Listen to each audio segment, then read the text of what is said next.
Good morning and welcome to SpaceX and Axiom Space's splashdown coverage of Ax-4, the fourth crewed mission to the International Space Station by Axiom Space. I'm Jesse Anderson, a senior production engineering manager here at SpaceX in Hawthorne, California. And I'm John Rackham with the Portable Life Support Systems team at Axiom Space based in Houston, Texas. Well, with over 20 days in space, our crew spent just over 18 days aboard the International Space Station. And while on board, they worked over 60 science-related research activities and participated in more than 20 outreach events, all of this totaling more than 288 orbits, covering 7.6 million miles. And now we are here in the final phase of their journey home. So over the next hour, we will follow the return of Commander Peggy Whitson, Shubhanshu Shukla, Sławomir Znański-Wiśniewski, and Tibor Kapu as they splash down off the coast of California and bring the operational phases of the Ax-4 mission to a close. Over the last 22 and a half hours, Dragon has been moving into position for reentry with downhill phasing burns, which are firings of Dragon's Draco thrusters to adjust the spacecraft's orbit in advance of returning to Earth. The spacecraft will use its forward Draco thrusters to perform a deorbit burn, which is expected to last just under 18 minutes and put Dragon on a trajectory to return to Earth. After the deorbit burn completes, Dragon will jettison the trunk. After that, Dragon will close and lock the nose cone in preparation for reentry. And then after re-entry, the drogues will deploy, followed soon after by the 4 main parachutes and then splashdown. And then during re-entry, as Dragon passes back into Earth's atmosphere, we'll have an expected loss of communication, sometimes referred to as LOS, or loss of signal. And this should last approximately 7 minutes. But after we regain communication with Dragon, we'll have a couple minutes before the drogue parachutes that Jesse mentioned earlier deploy. And these are smaller parachutes that are designed to stabilize Dragon and help begin to slow it down. Now, less than a minute after the drogue parachutes deploy, we'll then see the release of the 4 main parachutes. And these are the big orange and white parachutes that further slow down the spacecraft on its return home. So over the course of 3 minutes, the drogues and the mains work together to bring the vehicle's velocity from 350 miles per hour down to just about 15 miles per hour. At which point, Dragon will splash down back on Earth. And when it does, SpaceX knows exactly where Dragon is expected to land, with recovery teams pre-positioned in the area. These teams are trained to quickly make contact with the Dragon spacecraft, secure it, and then hoist it aboard the main recovery vessel. From there, teams will open up the hatch and then help the crew out of Dragon. So coming up next, as we mentioned, is the deorbit burn. This is the last time that the forward Dracos, which are the 4 thrusters located on the top of the vehicle, will ignite. The deorbit burn will place Dragon on a precise trajectory to return to the splashdown zone off the coast of California and last approximately 18 minutes. Yeah, so we have a pretty packed day today, Jesse. Yes. I think other than launch, crew coming home, it's an incredibly dynamic day. Yes. And that's what we're preparing for today, right? Yeah, exactly. We do have some expected times for each one of these events, but as always, some of the times may move by a few minutes. We do expect the deorbit burn to last about 18 minutes, but it could last as long as 24 minutes if needed for this mission. But as those events happen, we will continue to call them out. Exactly right. And on a dynamic day like today, right, as they say, slow is smooth and smooth is fast. So we're going to have a lot to cover today. But much like launch day, we're excited about getting crew home, and we're excited to see, as they land, what we're going to be covering today. Yeah, exactly. We are just about 3 minutes from the expected start of the deorbit burn, and if you look at the bottom middle of your screen, we have a new clock that will be following along with Dragon as it makes its way down to splashdown, so you can follow along with the timelines for today's mission. Which is pretty exciting, because we know this is an overnight mission for us on the Pacific coast, right? So it's going to be a little hard to see visuals sometimes because it'll be dark outside. Yeah. But understanding when crew's coming home is going to be very important also for the crews on the ground that are going to be working to retrieve them, and we'll be covering that a bit more later as well. Exactly. We are expecting splashdown to be approximately 2:31 a.m. Pacific time. And again, if you're just now joining us, the deorbit burn is expected to start in a couple of minutes, approximately at 1:37 a.m. Pacific time. That's right. And again, if you've been following along with SpaceX and splashdowns, typically we've splashdown off the coast of Florida. Just recently, we have changed this trajectory to splashdown off the coast of California, which I'm really excited about because we are expecting to splash down off the coast of Southern California. Yeah. I'm born and raised San Diego, California, so I'm really excited that Southern California gets to be able to see some of these potentially reentry burns of the Dragon spacecraft. I know. I kind of wish we were outside right now to be able to see that ourselves, and sadly we're not. But And what you could see on your screen is mission control here in Hawthorne, California. This is where the core, who speaks with the crew the entire mission all the way through splashdown, is in this room along with all the rest of the responsible engineers monitoring this mission. They monitor the mission from the beginning, from launch, from the day of liftoff, all the way to splashdown. yeah, and similarly in Houston, at Axiom headquarters, we have MCCA. That's Axiom's Certified Mission Control Center. You can see Axiom flight controllers, working in MCCA around the clock, same as what Jesse mentioned for mission control here in Hawthorne.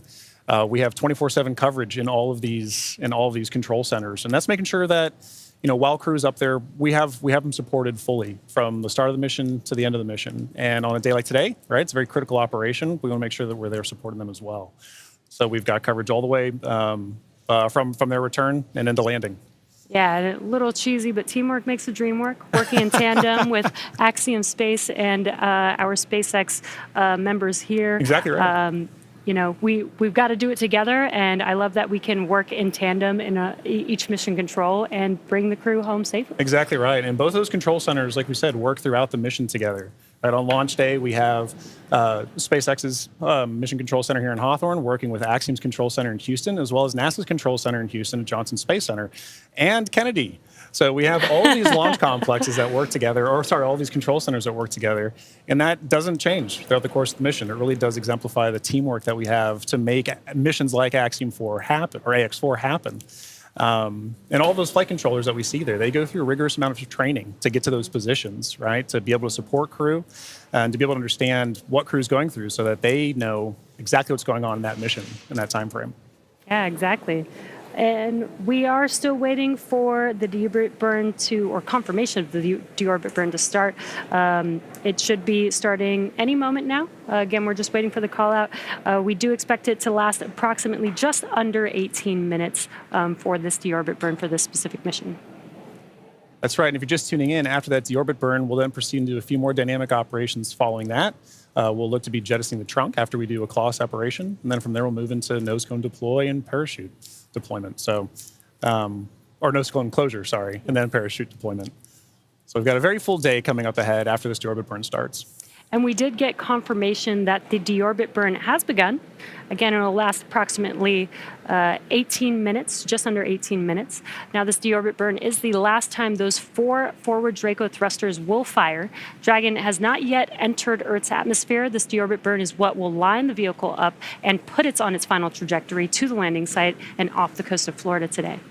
Right now, our crew are using their screens to keep tabs on the burn duration, Draco thrusters firing, and trajectory details like entry angle, spacecraft perigee, and how much distance remaining until deorbit burn termination. Dragon is flying itself. It is an autonomous vehicle, so all the crew has to do is stay strapped into their seats and keep tabs on things. Enjoy the ride.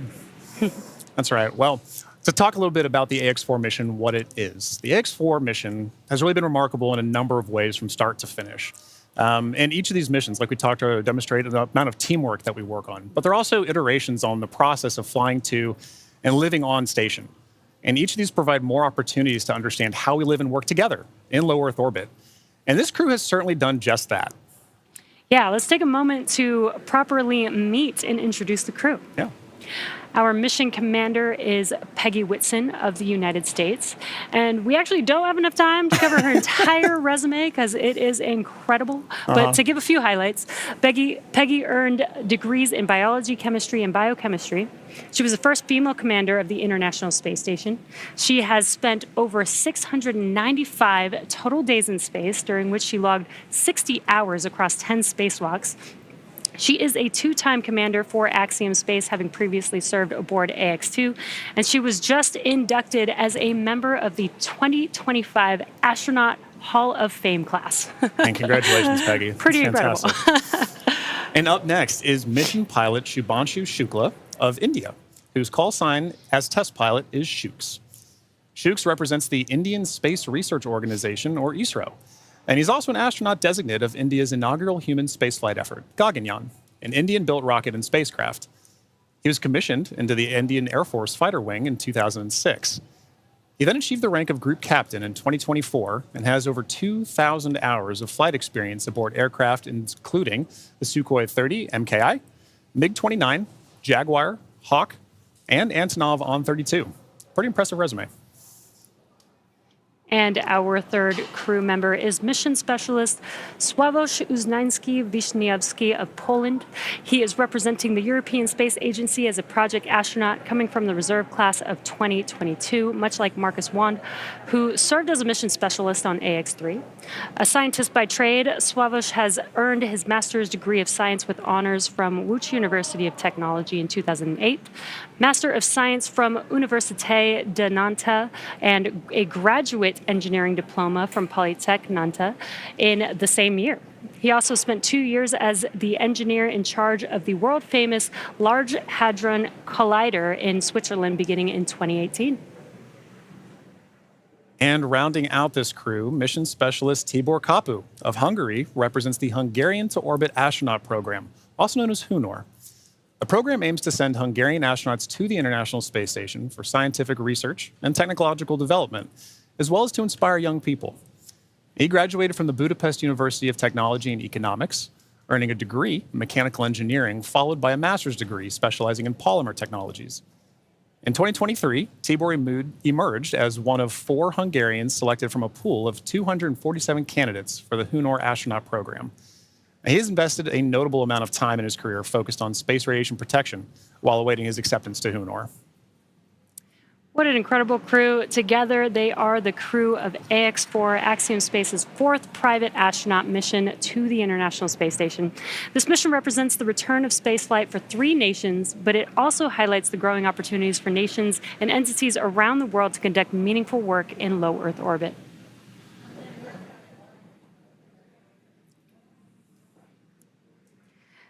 And we are, again, if you're just now joining us, the deorbit burn has begun for the crew, and this deorbit burn lasts just under 18 minutes. So we still have about 10 more minutes to go in this burn, and we are patiently waiting for that burn to conclude. Exactly right. And at the end of that burn, like we mentioned earlier, if you're just now joining us, we'll move into claw separation and trunk jettison before we move into nose cone closure and then parachute deploy.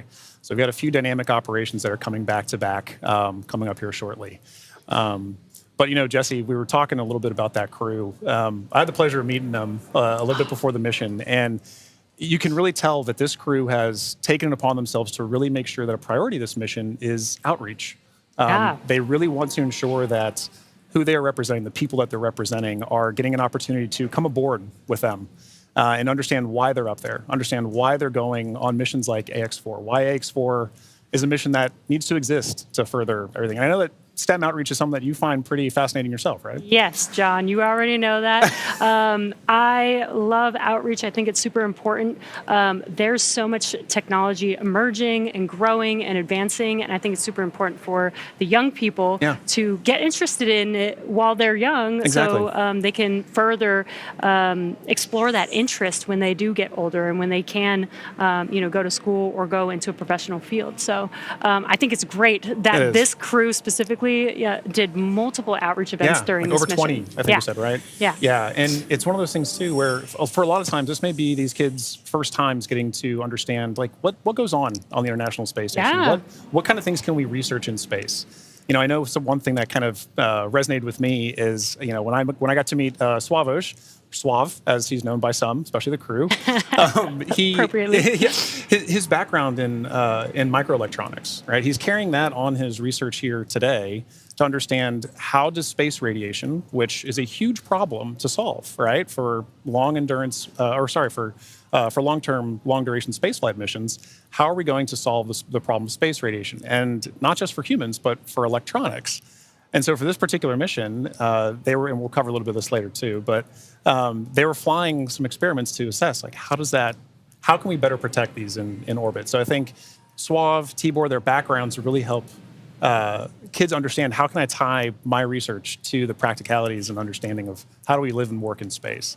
Yeah. Yeah. And honestly, this is what we do all of this Right. for. This is what Axiom-4 is for, and other missions have been for, is to do that research. I Right. think a lot of people don't realize astronauts are scientists. They are. They are. Doing a lot of experiments. Exactly. First and foremost, the reason we're up there is to understand, how are we going to keep doing this? How can we keep doing this? So every mission that we work together, we learn from each other. Every mission that this crew goes on, from Ax-1 up through Ax-4 now, we all build on the last mission before it. We've been doing it for years, and we're going to continue to be doing this as well. Yeah. So it's really exciting to see them put that emphasis on not just the research, but also the outreach to get the next generation of people to do the next missions. Yeah, I love it. If you're just now joining us, again, there is a clock in the middle of your screen where you can follow along with the timeline of the mission all the way towards Splashdown today. And also in the bottom right-hand corner of your screen, there's a little graphic showing Dragon and its thrusters firing. So while we are not showing some live views at this moment, you can kind of see which thrusters are firing, and there's a lot going on. Yeah. So Dragon is very active right now, but love this new graphic that we have. Really cool to be able to kind of see. You might not be able to always see it live. Yeah. And when we do see it live, I love you can actually see the little bursts of thrust. But in case we don't have any live views, you guys can follow along with that graphic in the bottom right corner. And speaking of live views, excellent pretty perfect timing. inside of Dragon with our commander and pilot there. That is at the front of your screen is Commander Peggy Whitson. And if you're looking right past Peggy Whitson as well, you can see our pilot Shubhanshu Shukla interacting with Dragon's controls there right now. But as you mentioned, Jesse, Dragon is a fully autonomous vehicle on this way home. So kind of tying back to one of the things you mentioned earlier, just being able to see the thrusters firing like that really highlights a good point. When we don't have direct camera feeds like what we just saw, we still get vehicle insight. We still get spacecraft insight.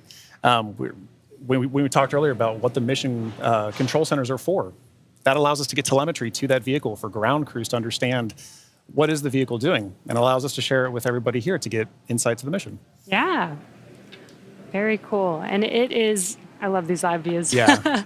But it's really hard to believe that it's been 5 years since Dragon radically changed how humanity gets to space.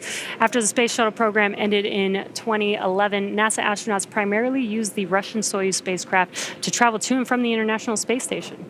From 2011 to 2020, the Soyuz was the only human-capable launch vehicle available, and in December of 2010, Dragon became the first commercially built and operated spacecraft to be recovered successfully from orbit. And that mission, known as COTS-1, was the first demonstration flight for NASA's Commercial Orbital Transportation Services, or COTS program. And the purpose of COTS was to develop and demonstrate commercial sources for cargo resupply of the International Space Station.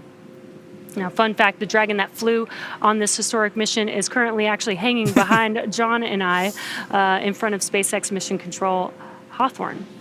And just 10 years later, in May of 2020, Demo 2 launched astronauts from U.S. soil for the first time in nearly a decade. Demo 2 was Dragon's first human spaceflight mission. The spacecraft, named Endeavour, carried NASA astronauts Doug Hurley and Bob Behnken to the International Space Station in the first orbital human spaceflight launch from the United States since the final space shuttle mission in 2011, and the first ever operated by a commercial provider. And I remember that day very well. Yeah. One of the most exciting missions, probably my favorite mission of all time, really. Yeah, and another fun fact about Endeavour too, that was the first mission for AX-1. Oh, That was the Dragon they flew on AX-1. Exactly. And this is a really cool view. I mentioned the graphic in the bottom right-hand corner, but you could actually see a similar graphic for the crew on board on their displays there. Exactly right. I mean, for crew situational awareness, it's incredibly important to, even though you may not be commanding the vehicle yourself, even though it may be an autonomous flyer, having the insight to your vehicle systems is incredibly important for all crew members, let alone the pilot and the commander. So our commander, Peggy Whitson, and our pilot, Shubhanshu Shukla, are maintaining close situational awareness on the vehicle systems there, like we saw a minute ago, being able to watch thruster firings, understand where they are kind of on their mission home. Yeah, and they are sitting inside of Dragon. They're strapped into their seats, so they can't really see what's going on the outside, but they can hear the sound of the thrusters firing. It may sound a little bit different to them than here on Earth, but it also helps them, as they're monitoring, helps them understand what's happening, what those sounds mean. So again, that they have the full awareness of everything that's happening with the spacecraft. Exactly. Now, alongside the NASA missions, Dragon has also flown several private missions to orbit. In September of 2021, on the Inspiration-4 mission, Dragon became the first private spacecraft to take an all-civilian crew to orbit. And the following year, Dragon flew Axiom Mission 1, the first all-private astronaut mission to the International Space Station in collaboration with Axiom Space. Now, the first of now 4 flights together with Axiom Space to take commercial crews from around the world to the International Space Station. In September of 2024, the Polaris Dawn mission delivered the first commercial spacewalk. And most recently in March, Dragon supported the From-2 and NASA Crew 10 missions. Ax-4 is Dragon's second human spaceflight mission to splashdown off the coast of California after From-2 returned Dragon recovery operations to the West Coast just this past April. And from that first crew mission in May of 2020 to Axiom 4 today, Dragon has supported 18 human spaceflight missions and flown 70 crew members representing 20 countries. Overall, Dragon has flown 53 missions, carrying over 300,000 pounds of cargo to space. In the history of human spaceflight, fewer than 700 people have ever been to orbit.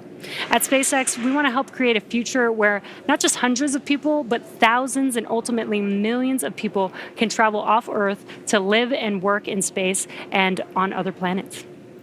Yeah, Jesse, you mentioned basically all that lineage of the Dragon spacecraft, and it's sometimes easy to get lost in the numbers, but it really does highlight how we've built, same as what we were talking earlier for building on missions, right? We built to get where we are as a space industry with the Dragon flying, and it's allowed us to provide missions like X1 up through X4 together, like you mentioned, but collaboratively.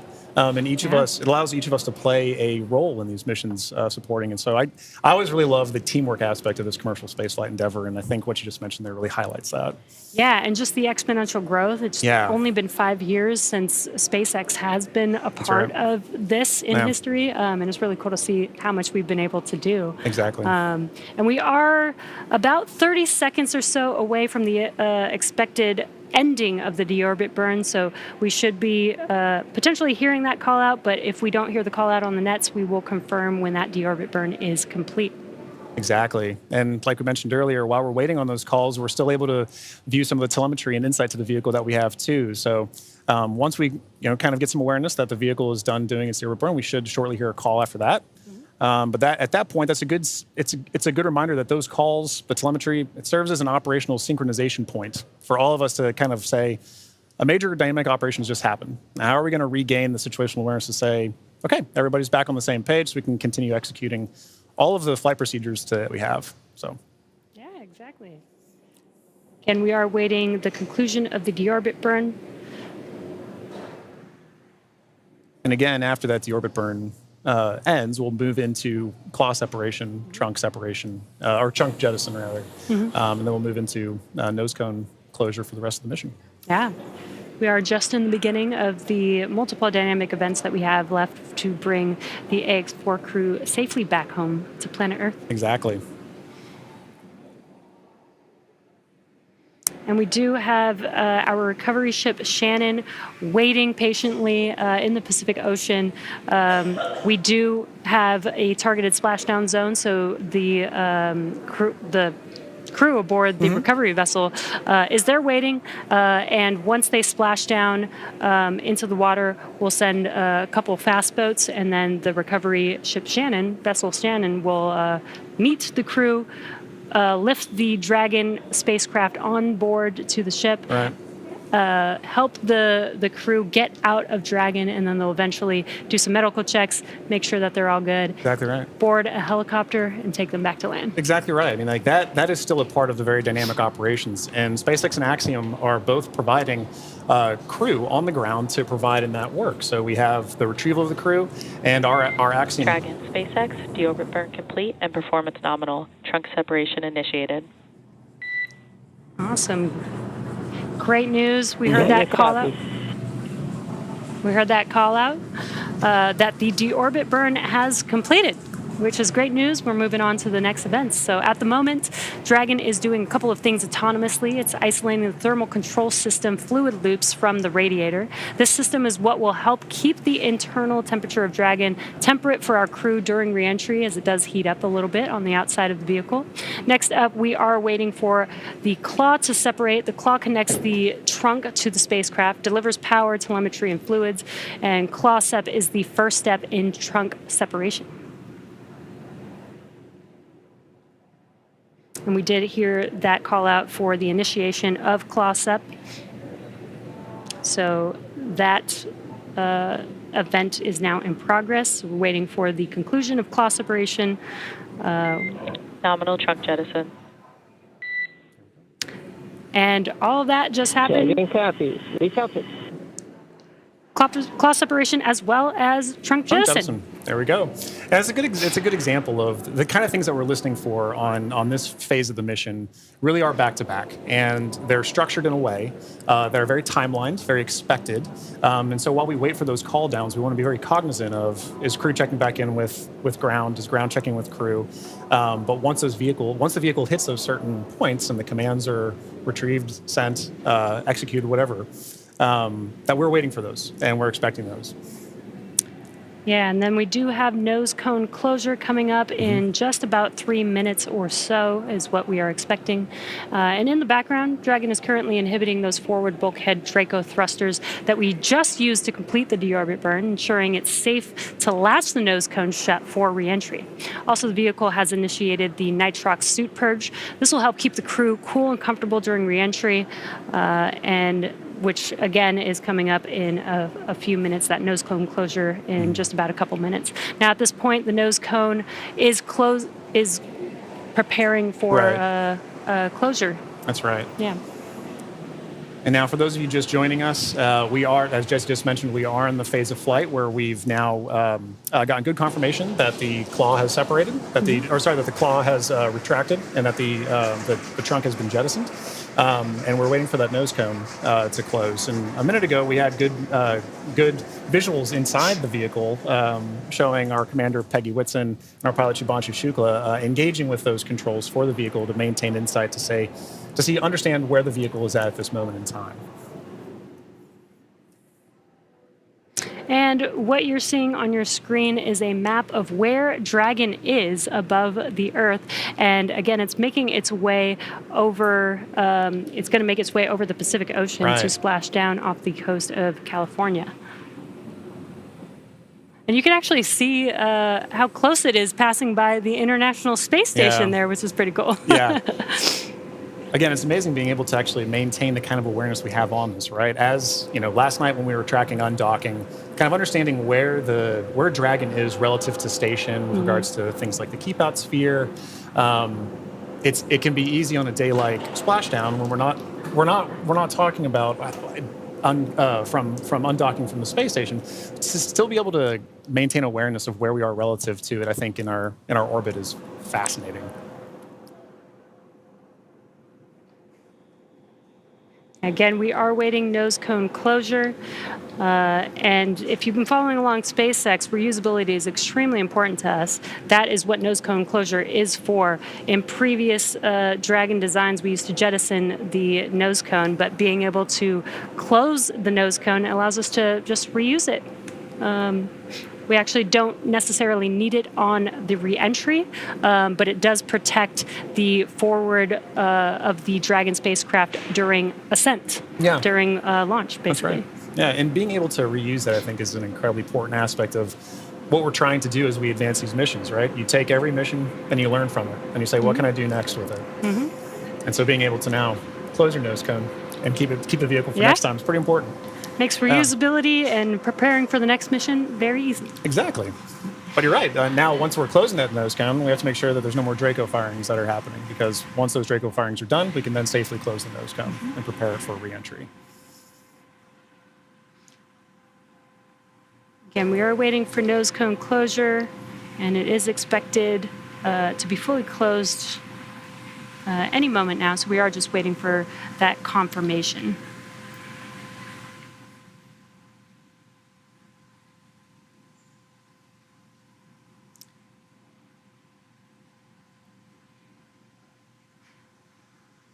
And if you're just now joining us, the crew has already completed a deorbit burn, which lasted about 18 minutes long. We had claw separation and jettison of the trunk, and nose cone closure is now in progress. Again, we're waiting for that nose cone to fully close, and then we'll begin to reorient the vehicle as it's lining up with its landing zone and prepare for re-entry through the Earth's atmosphere. That's right. And that landing zone for today is in the Pacific Ocean. In previous Axiom missions, we've gone to the Atlantic. But for this mission, we'll be splashing off the coast of Southern California. And at that point, once crew has landed has splashed down, rather, sorry, we'll be dispatching crews out to the crew to retrieve them, pull them aboard Shannon, our SpaceX's retrieval vessel. And at that time, ground crews will also be assessing crew, making sure they're okay, and Axiom Space personnel will also be providing support to the crew as we pull them back on board. Yeah, and what you saw on that graphic is we do have a few different splashdown zones. Today, we are expected to splash down off the coast of San Diego today. And there you can see the trajectory that Dragon is going to be making as it makes its way to that splashdown zone. That's right. So if you're in Southern California, you should get some pretty good views. We won't have any here today. We're inside. But we will be following along closely, obviously. Once those parachutes deploy, we get good visual confirmations of crew. It's important to note that the ground crews will know exactly where Dragon is landing. Or splashing down, rather. And at that point, we'll be able to go out and retrieve them. But prior to that, you should get a pretty good view of Dragon coming in. Yeah. I think it's a pretty cool view. I've seen the videos, haven't seen it in person just yet. Hopefully one day I'll get to see re-entry of a crew. But if you're in Southern California and you go outside in about 15 minutes or so, you might be able to see it. That's right.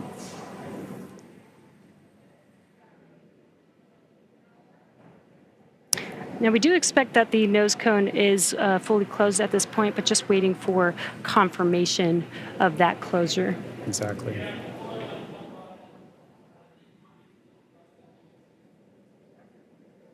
Again, the nose cone helps protect the forward bulkhead thrusters and just the forward section of the Dragon spacecraft during ascent. And closing the nose cone, again, just helps with recovery.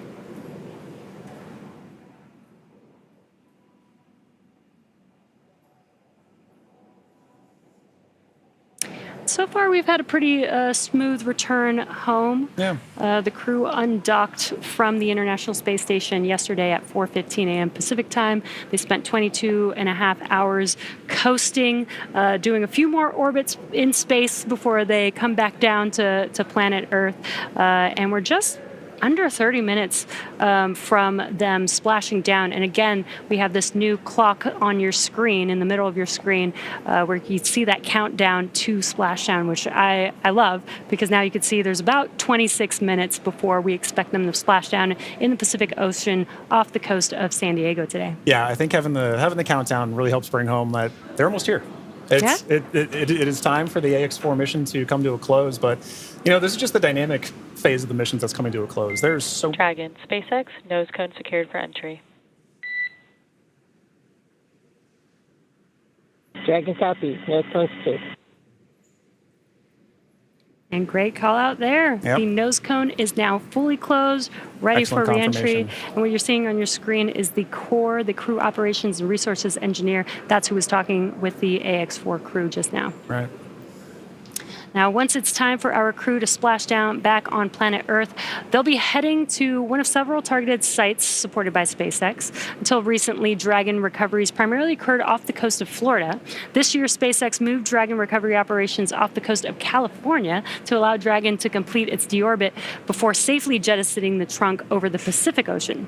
Ax-4 will be SpaceX's second crew mission to splash down in one of the new locations. From 2 was the first in April earlier this year. The new splashdown locations are near Los Angeles, Oceanside, and San Diego. And spreading the supported sites across multiple locations helps to maximize the return opportunities for this mission and future crews, lowering the chance that we'll have to wave off due to bad weather. So our fully equipped recovery vessel Shannon is stationed in Long Beach, California, and is currently standing by to support splashdown today. That's right. And like you said earlier, we'll be expecting to have that splashdown right off the coast of San Diego, as you can see on your graphic there. So we take into account many different variables, including what landing sites have favorable weather. And SpaceX teams have selected the primary landing site, as we just mentioned, as San Diego.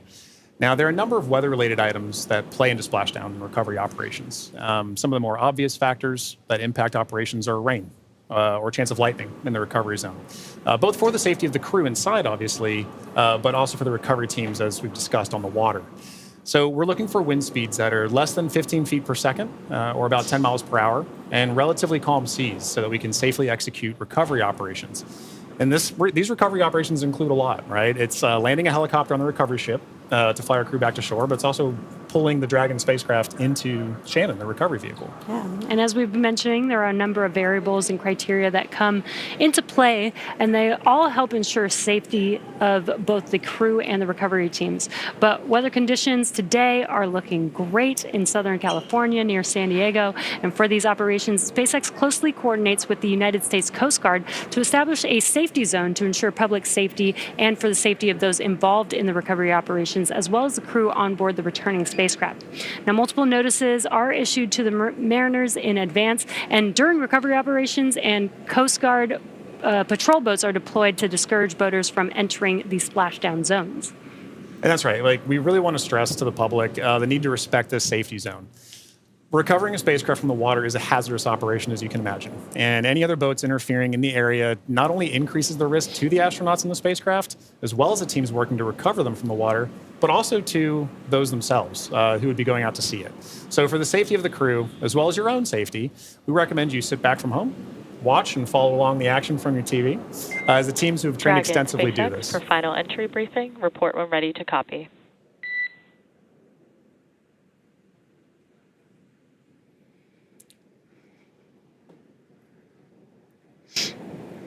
Dragon's ready to copy.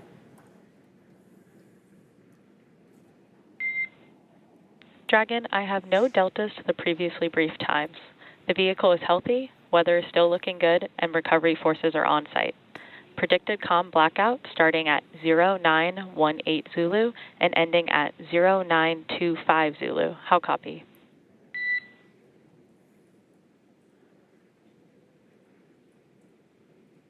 No deltas to the timeline.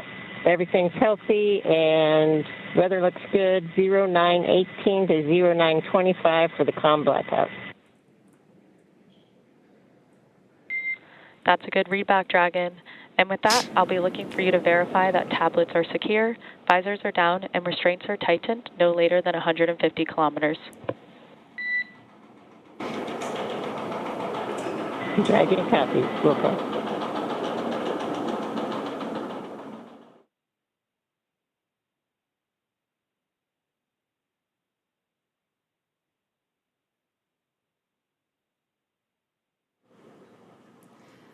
And we just had some great comms between the core and the crew. It sounds like everything is a go for splashdown. We are expecting the blackout period to begin at 2:18 a.m. Pacific time. That lasts about 6 minutes, completely expected. We will lose comms with the spacecraft as the vehicle heats up with plasma around it, but we do expect them to pass through that in about 6 minutes and regain comms after that. So really exciting, about 21 minutes away from splashdown.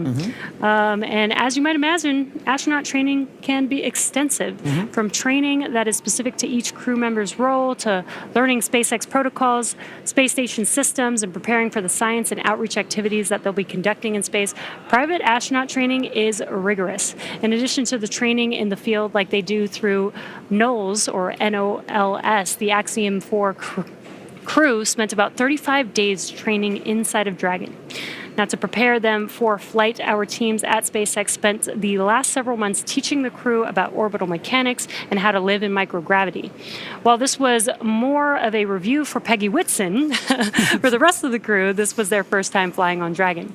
The training program includes nearly 100 different lessons covering all aspects of the flight. The crew spent time inside of our Dragon training spacecraft to run simulations of ascent, the International Space Station rendezvous, and re-entry. And they also spent time at the launch pad in our suit-up room and working through emergency procedures that would be necessary in the unlikely event of a pad abort scenario. And beyond those critical trainings from SpaceX for the ascent and return phases of the mission, Axiom Space has facilitated a host of efforts over the last 10 months to ensure that the crew and all of those who support them, like ground operations, mission control, flight controllers, are all ready for the mission while on board station. And kicking off efforts for that training at Axiom headquarters in August of 2024, the Ax-4 crew immediately began to familiarize themselves with the range of teams and systems that they would need to become proficient with in order to succeed. From selecting the food that they would eat and learning how to prepare it with the food warming and hydration racks on orbit, to understanding the tools and systems available to them throughout the International Space Station. Every small detail is critical to mission success. So in Building 9 at Johnson Space Center, the crews learned and rehearsed routine operations, medical procedures, emergency situations, and media exercises. All of this built up to full-scale simulations that were then run in coordination with ground teams at Johnson and around the world. And as the name of the International Space Station suggests, specific modules are owned and operated by different nations. The crew traveled to Germany to earn their certification of these systems in the European module known as Columbus. As an ESA project astronaut, Swabish had additional trainings at the European Astronaut Center. The crew then traveled to Japan to learn the systems of the Japanese experiment module, also known as Kibo. With hands-on training that culminated in a round of testing, the crew became certified to use the systems of Kibo for their flight. And beyond the specific requirements of each space station module, the crew also participated in a range of efforts that would bond them into a crew and ensure that they were physically and mentally prepared for any mission scenario.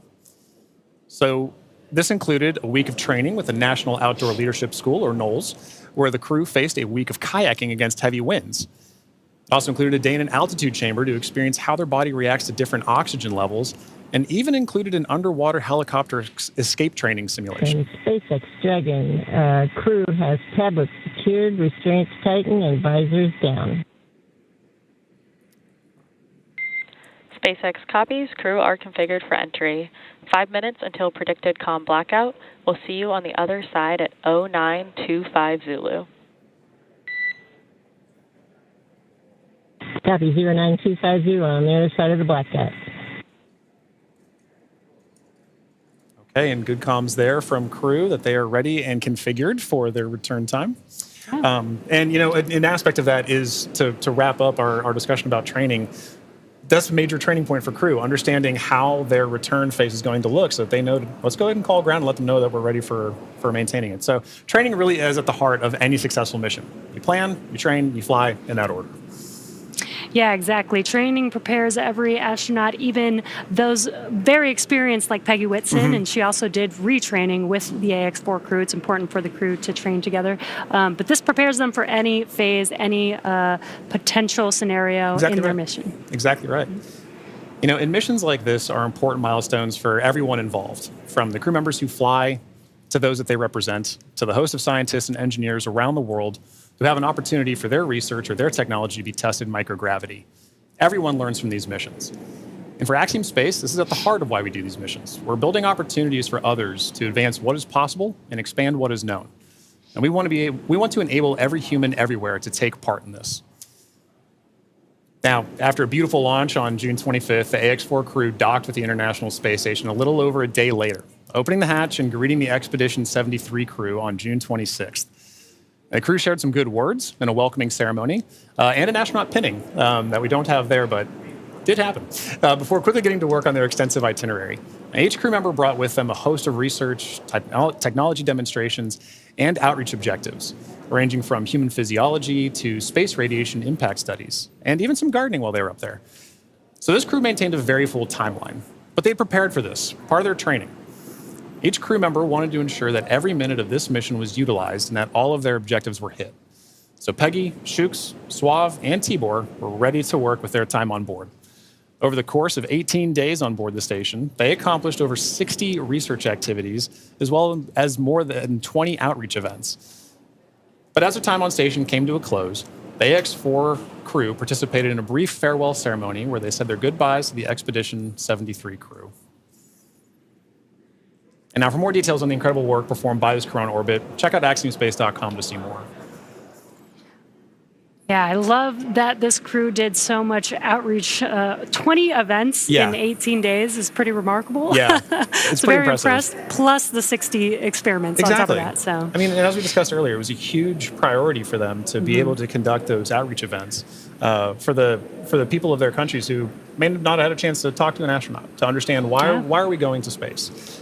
Now they have a better understanding of that, and like you mentioned earlier, it's get them started young. Let them understand the passion of it. I know that my nieces, my nephew, right? They're excited about space. Yeah. They want to be involved in space too. So I can only imagine getting a call from Tibor, getting a call from Suave, and understanding what are we doing up there. Oh, that would be so awesome. Yeah.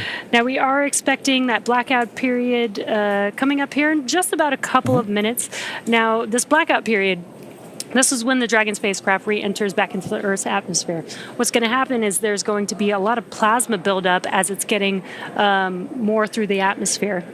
And that plasma is getting to about 3,500 degrees Fahrenheit, building up around the spacecraft. So we will be losing comms. This is expected.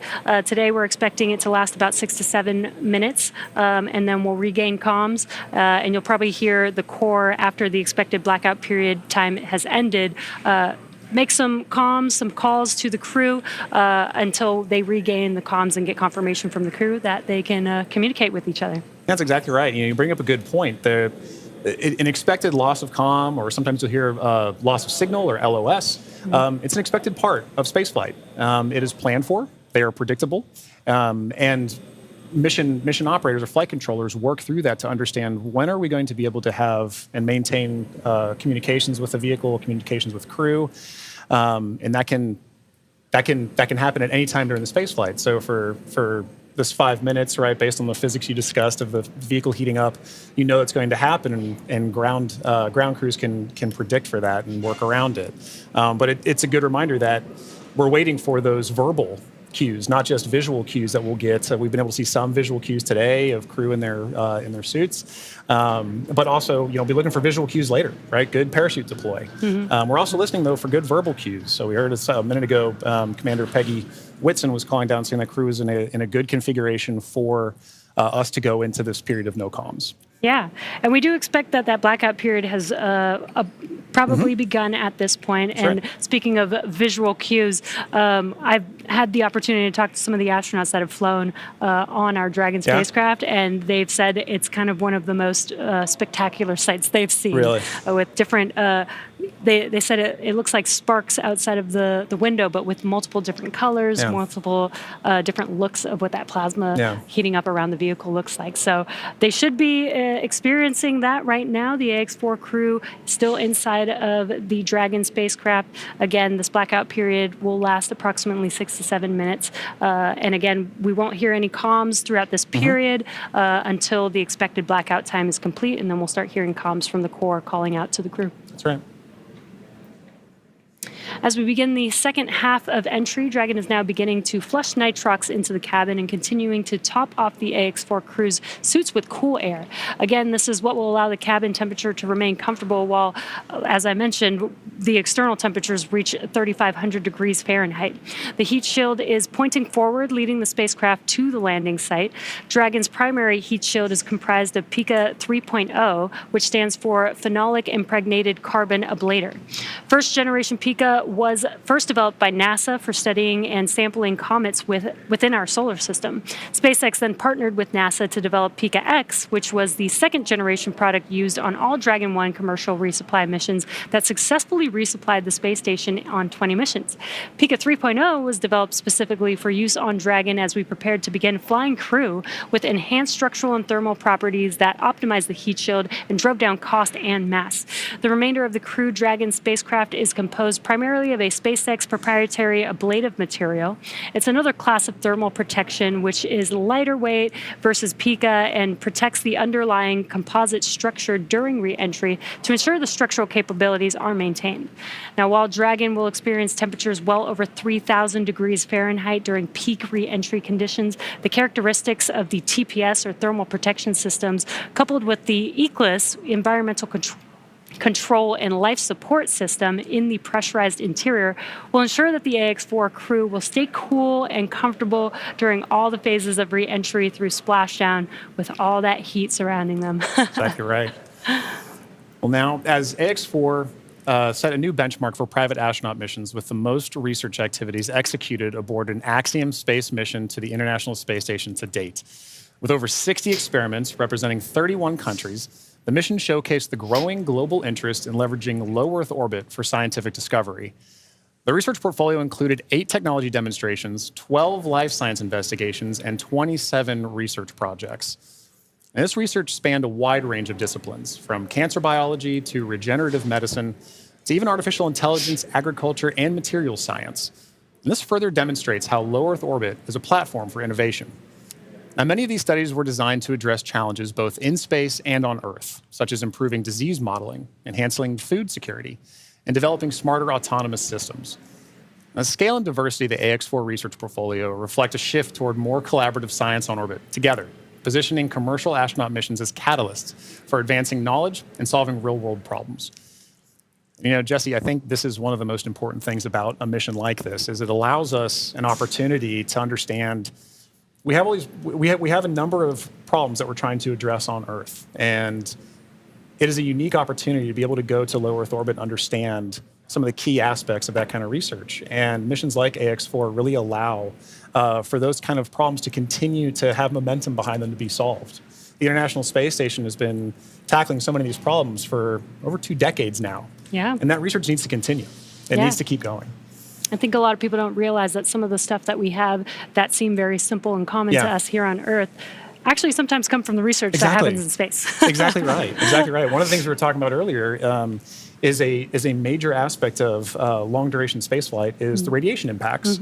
And I know for me personally, I thought one of the really interesting research topics or research experiments that was being conducted on orbit for Ax-4 was looking at what are the different materials and properties that we can use to protect against space radiation.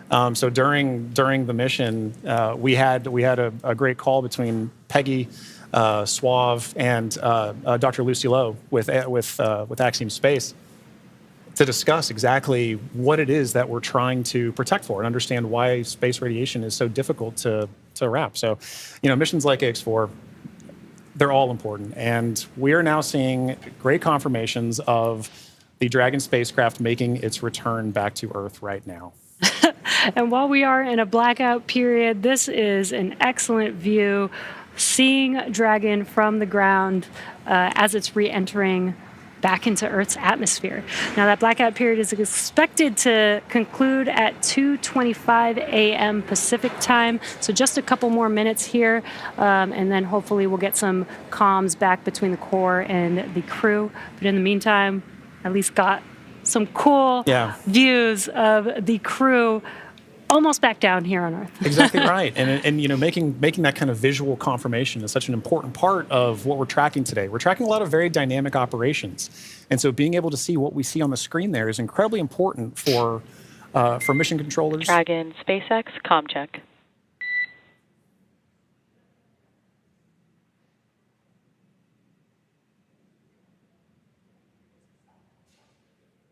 Again, we may not hear the crew until they do get those comms back, that acquisition of signal. Dragon, SpaceX, comm check.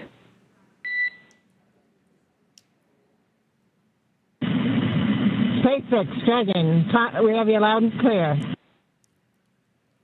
Dragon, we have you the same. Expect automated chute deployment. Dragon copies. Automated chute deploy.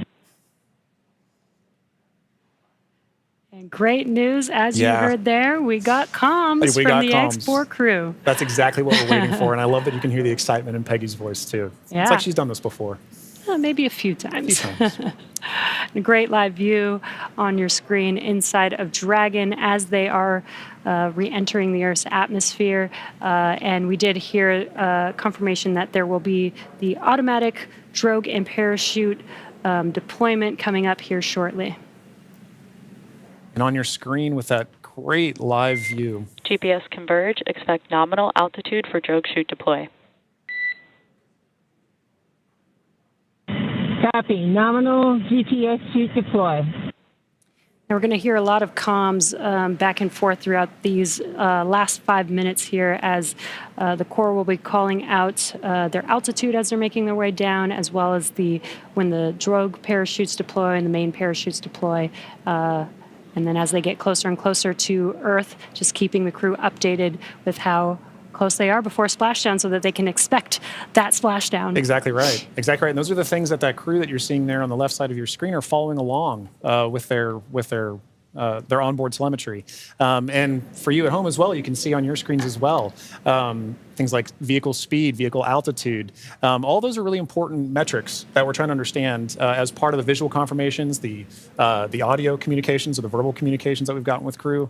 We're also getting vehicle communications and telemetry to all understand how we're looking as we lead up to these next 4 minutes before.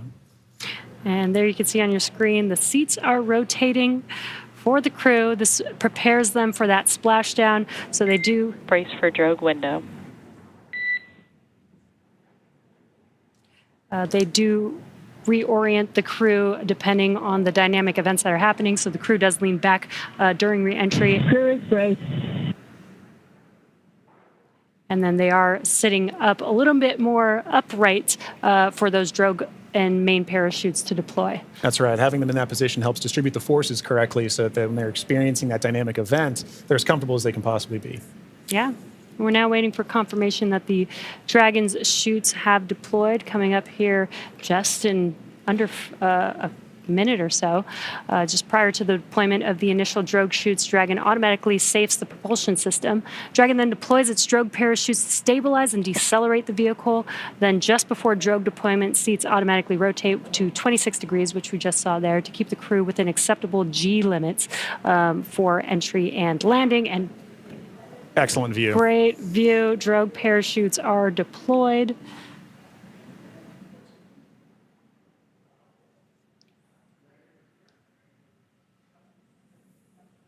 View looking forward. Drogue descent rate nominal.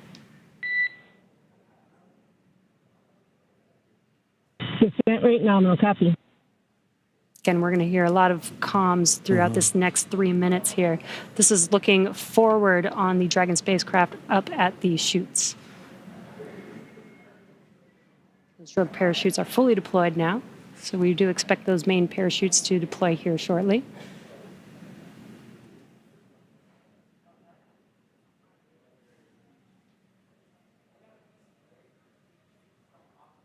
If you're just joining us, we have now confirmed that the Ax-4 crew on their return home is roughly 2.5 minutes out from splashdown, and our main chutes have deployed. Main chute descent rate nominal. Copy. Main chute descent rate nominal, 1,000 meters for Dragon. We copy 1,000 meters. Great visual confirmation as well as those comms that the 4 main parachutes have deployed. Again, we are going to be slowing down the vehicle from 350 miles per hour all the way down to just about 15, 16 miles per hour by the time that the vehicle touches down and splashes down into the ocean. Exactly right. You know, you mentioned these beautiful visual confirmations that we're getting.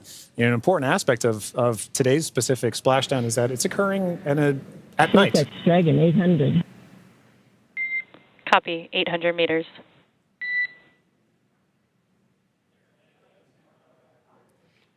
Commander Peggy Whitson confirming the spacecraft's altitude as it's making its descent into the Pacific Ocean just off the coast of San Diego in Southern California.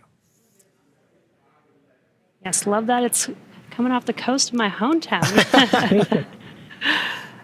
600 meters. 600 meters. And at 600 meters, we're just under a minute before that expected splashdown. The landing in water is a lot simpler and more reliable. Provides a little bit of margin against unlikely parachute issues. We did have to learn how to make Dragon waterproof as we are splashing down into the ocean. But SpaceX copies 400 meters. Reminder to brace for splashdown.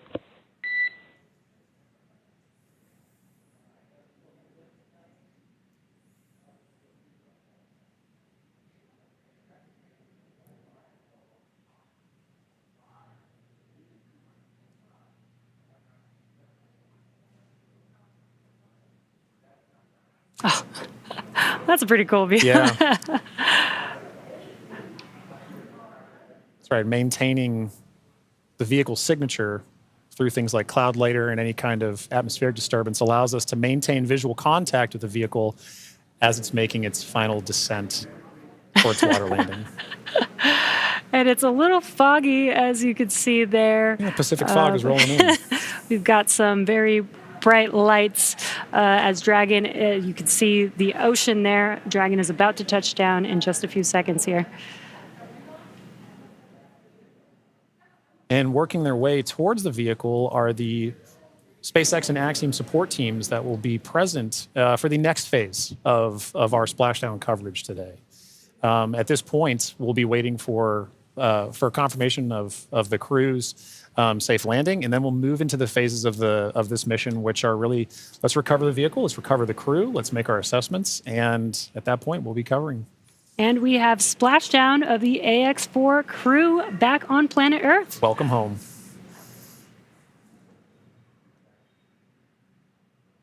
SpaceX Dragon splashdown. We are in Stable 1. SpaceX copies splashdown and Stable 1. On behalf of SpaceX, welcome home.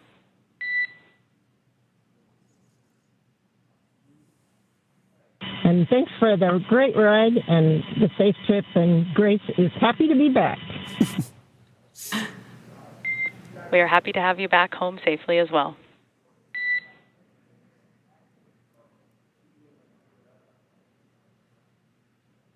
Some words between the core and our commander, Peggy Whitson, as the Ax-4 crew has made it back home, splashed down at Dragon. SpaceX, for your awareness, SISTI system verifications are in progress. I will report back when recovery personnel are en route.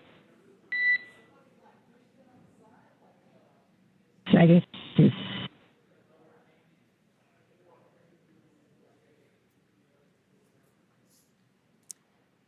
Yeah, so now you can see a couple fast boats are going to be approaching the Dragon spacecraft. They're going to start with making sure that the spacecraft is safe. They're going to do some sniff checks. They're going to pick up those main parachutes. As Dragon splashed down, the chutes were immediately cut to make sure there's no safety issues there. So we'll pick up those main parachutes up.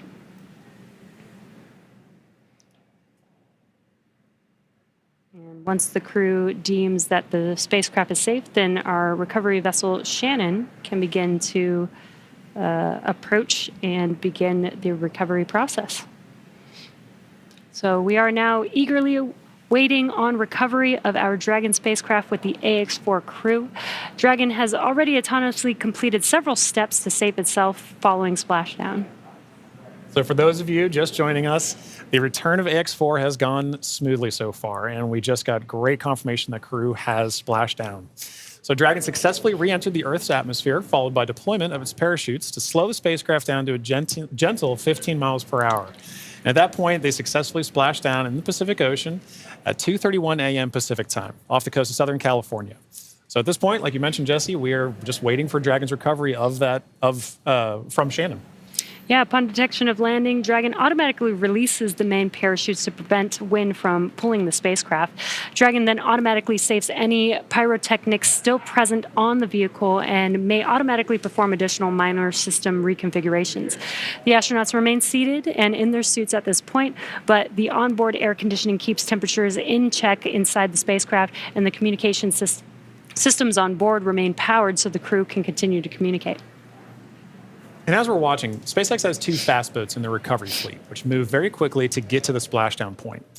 And those are being followed by Shannon, the main recovery vessel, which will move into position upwind of the spacecraft.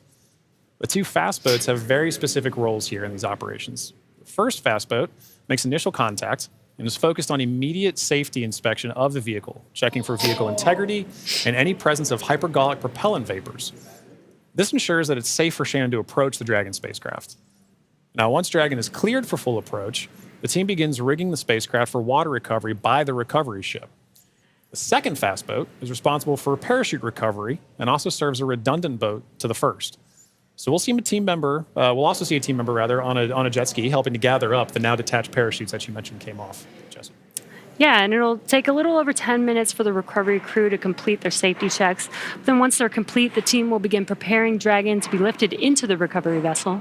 As part of the preparation for this lift, one member of the recovery team will climb on top of the spacecraft so that they can attach Dragon's hoist rings and connect the lifting lines. Now, it will take us less than an hour to raise Dragon to the recovery boat and remove the crew from the spacecraft. And then after medical checkouts, the crew will return to shore by helicopter and then be flown back to Houston. That's right. And each of these next steps are entirely dependent on the status of the crew. Axiom Space's Dragon SpaceX, we have pulled go for recovery personnel approach. Expect fast boats alongside in 1 minute. Dragon copies. We'll be waiting.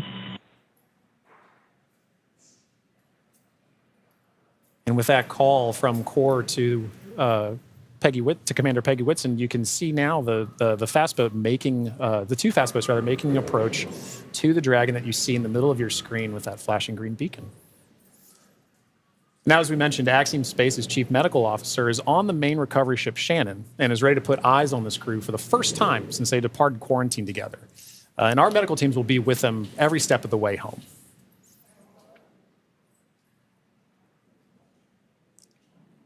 It is nighttime, so we do have this infrared camera to help us see a little bit more clearly. That's the Dragon spacecraft in the middle of your screen there.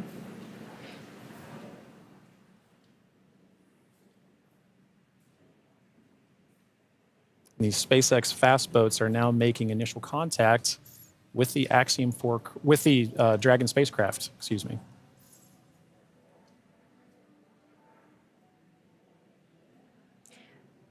You can also see the red and green lights on Dragon, just similar to starboard and port on a ship. We have that for nights like this where it's a little bit harder to see the orientation of the vehicle, so those red and green lights help us understand which side of the vehicle and orientation that we are approaching.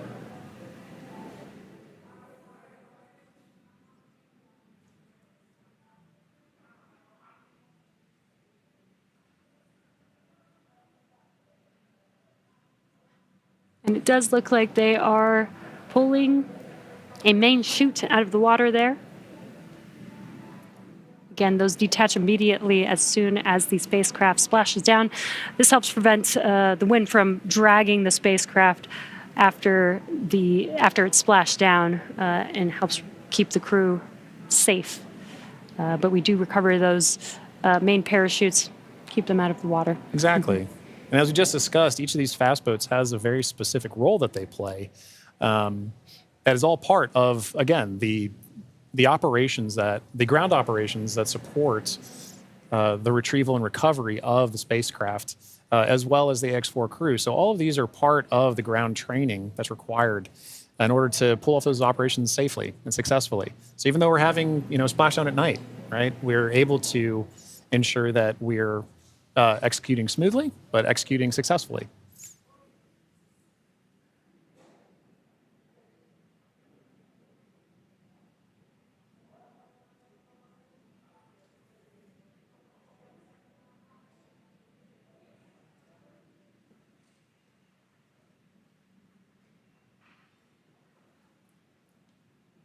We're now looking at some additional views that we're getting in of the fast boats making their contact with the Dragon spacecraft.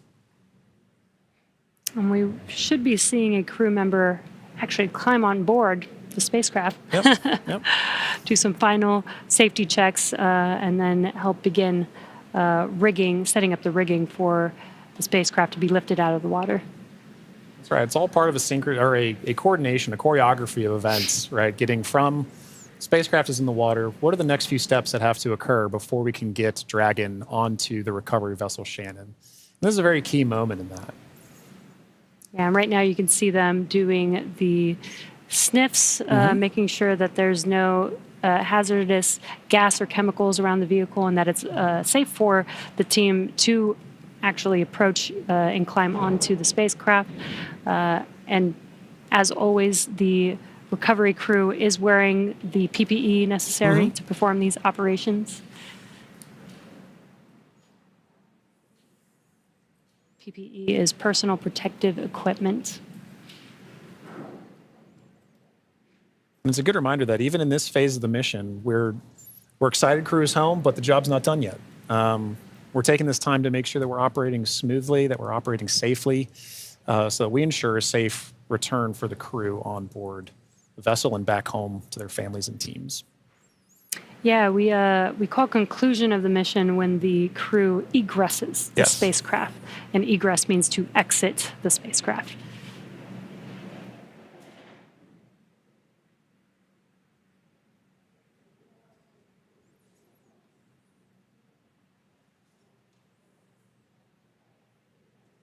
Got some calm waters there, which is great. Yes, exactly what we're looking California, Southern Pacific Ocean, as we splash down off the coast of San Diego today. Dragon, SpaceX, hypergol sweeps, and unfired ordnance checks are nominal. Rigging is in progress. Approximately 5 minutes until capsule lift. We have SpaceX flight surgeon standing by. Please confirm crew are ready for post-splashdown PMC. Dragon, copy go, and we are ready for post-PMC. Copy that, Dragon. The next call you hear will be from flight surgeon on Dragon to ground privatized.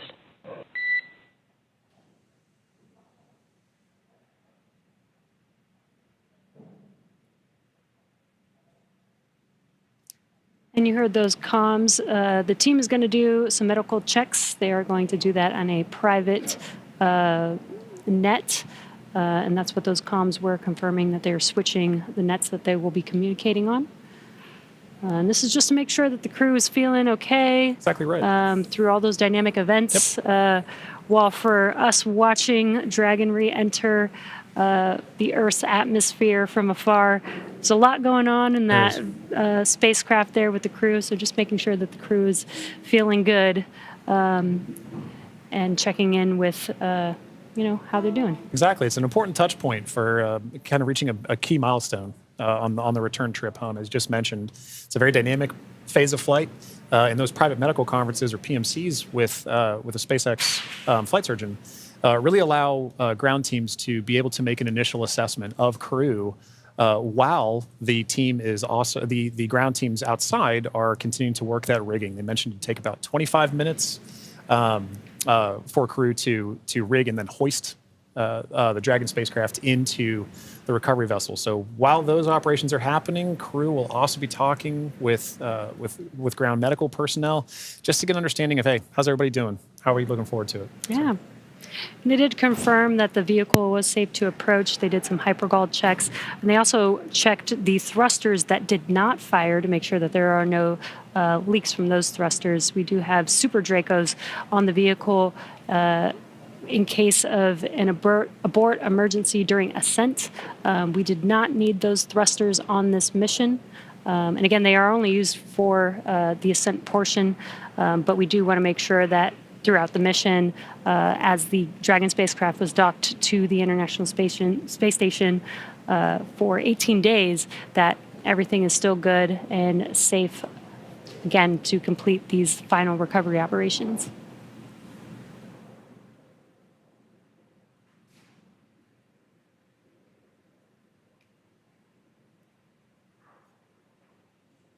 And again, it's a little dark because it's very early morning, but you can see the little window on Dragon and the light light. through it. Yeah, the little light inside there as the crew is patiently waiting recovery operations. It's a very different view that they're having outside that window than they had for their flight up and their flight home. Yes. But all the same, I'm sure that they're also glad to say, hey, we're home. If you're just joining us from home, you are seeing live views of the Dragon spacecraft that has returned home from the Ax-4 mission. After launching on June 25th, the Ax-4 mission... Dragon SpaceX, Dragon to ground is now unprivatized. Comm check. We have you loud and clear on Dragon ground. Copy, Dragon. We have you the same.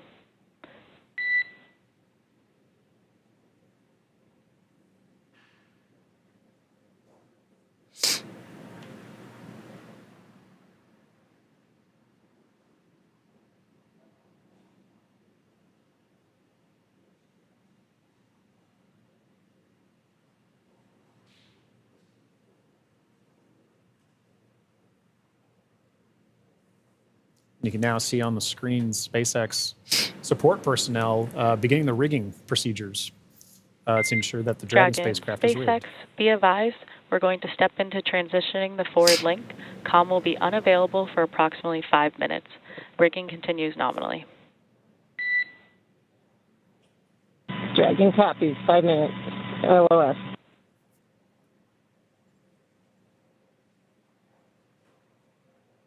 Again, the Corps just keeping the crew updated with the operations that they're performing. They won't have comms for about 5 minutes, but rigging is continuing, as we can see there, with the recovery crew member standing on top of the spacecraft. Yeah, working very important procedures for the next phase of the Ax-4 mission. And for those of you who've been following along since June 25th, when the Falcon 9 lifted off from Kennedy 39A, this was a pristine new Dragon. That crew had the privilege and the pleasure of naming Grace. And now that it's gone through its first mission and landed back safely in the Pacific Ocean, you can see exactly what the spacecraft goes through on its return home, but very much a sign of a successful mission.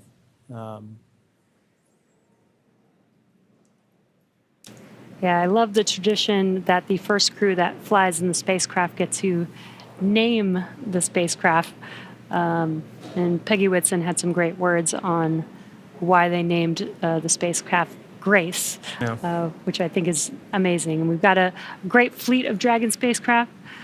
And speaking of Commander Peggy Whitson, she's actually our third frequent flyer. Yeah. Our first frequent flyer was Michael Lopez Alegria from Axiom Space. Yeah. Second being Jared Isaacman when he flew on the Polaris Dawn mission. And now Peggy Whitson flying for a second time on a Dragon spacecraft.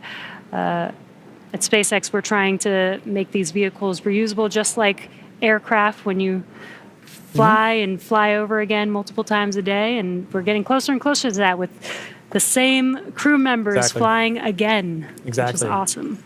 And it's important to note, right, that kind of mission-to-mission lineage, right, allows crew members like Peggy Whitson, like Michael Lopez Alegria, to better help inform the next crews that are coming with them, right? The more familiarity that you get with the vehicle, the better equipped you are on your mission. And I, as a personal Peggy super fan, I cannot imagine a more fitting astronaut to be able to give a name to a new vehicle. I love the messaging behind why they chose to name it Grace. And to your point, Jesse, about the frequent flyers, I loved that during launch we could see I don't know if it's a new tradition potentially, but we got to see some boarding passes that SpaceX provided to the Ax-4 crew, and because of her frequent flyer status, Peggy Whitson got a gold boarding pass, and I absolutely adore that she was able to have that distinction. Yes, just add it to her resume. Yeah, you can add it to the resume. SpaceX frequent flyer.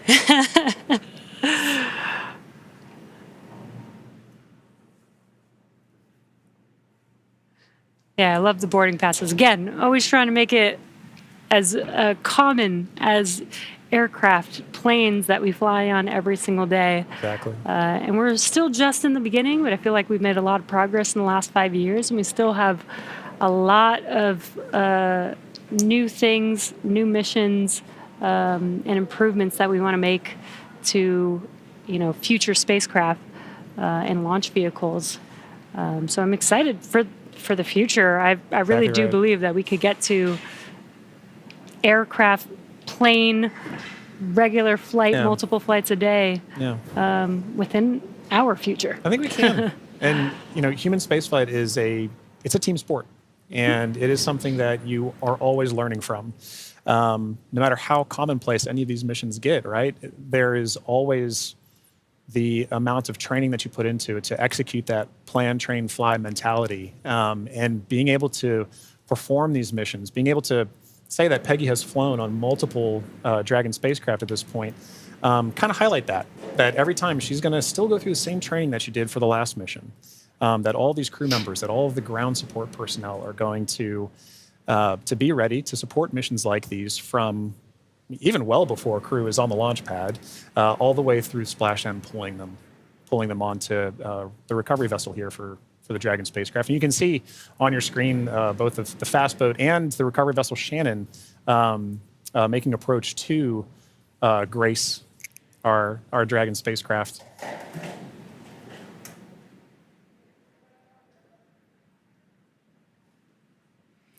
There you could see what we call the Dragon nest. When the spacecraft is lifted up out of the water, it's going to seat into that ring that you see there at the end of the recovery vessel there. And once the spacecraft is nestled into the nest, it'll translate to a deck that meets the height of where the hatch on the Dragon spacecraft is. That'll enable the crew to egress or exit the spacecraft easily onto a platform in the recovery vessel. And talking about the crew, Jesse, we've mentioned this idea of this kind of understanding the aspects of spaceflight, as mentioned earlier, being able to do STEM engagement on the mission, but also being able to spend time and honestly, your crew commander being somebody like Peggy Whitson.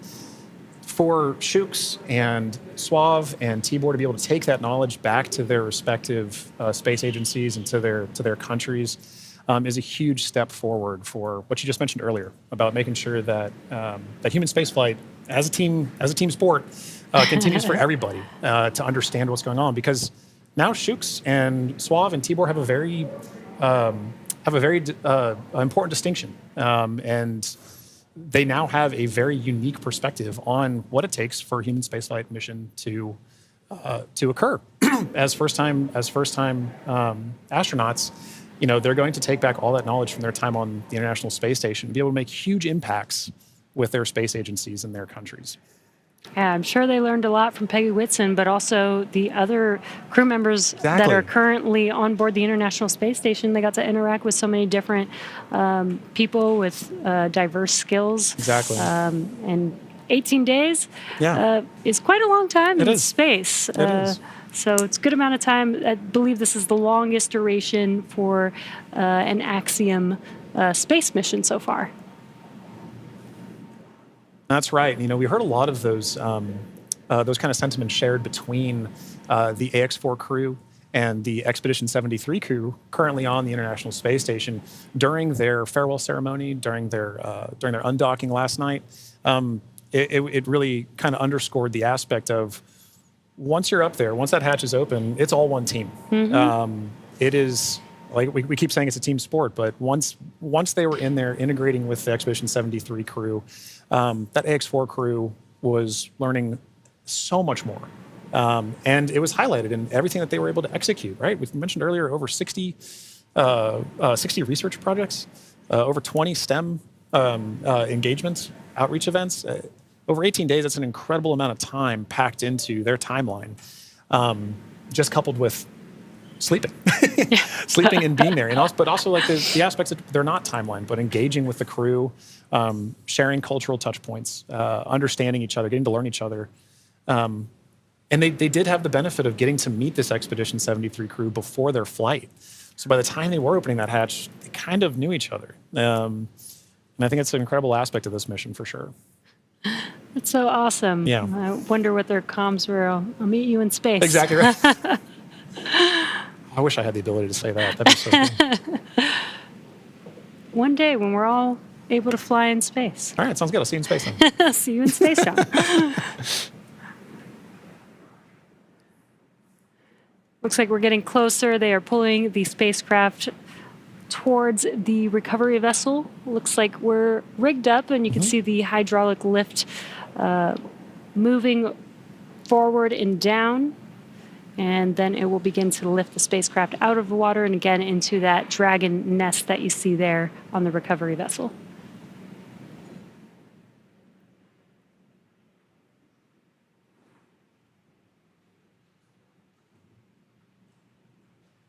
I think one of my favorite parts is the recovery crew that's on the spacecraft gets to jump into the ocean That's right. when That's they're right. done. Yeah. And it's nighttime in the Pacific, so it might be a little cold, We'll be a little chilly. but definitely a unique part of the job. Exactly right. And you can see all the support crew. There was just a fast boat on the screen that made its way off screen there, but you can see the number of support crew that's kind of going into supporting an operation like this. You know, it may look like it's not happening very fast, but there are a lot of steps that each of these crew members are responsible for ensuring that the Dragon spacecraft is pulled into that nest safely but smoothly, and they're working towards that now.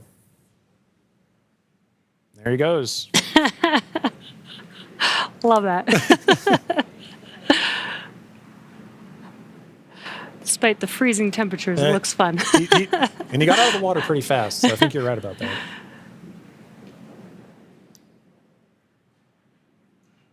All right. Looks like lift is about to begin.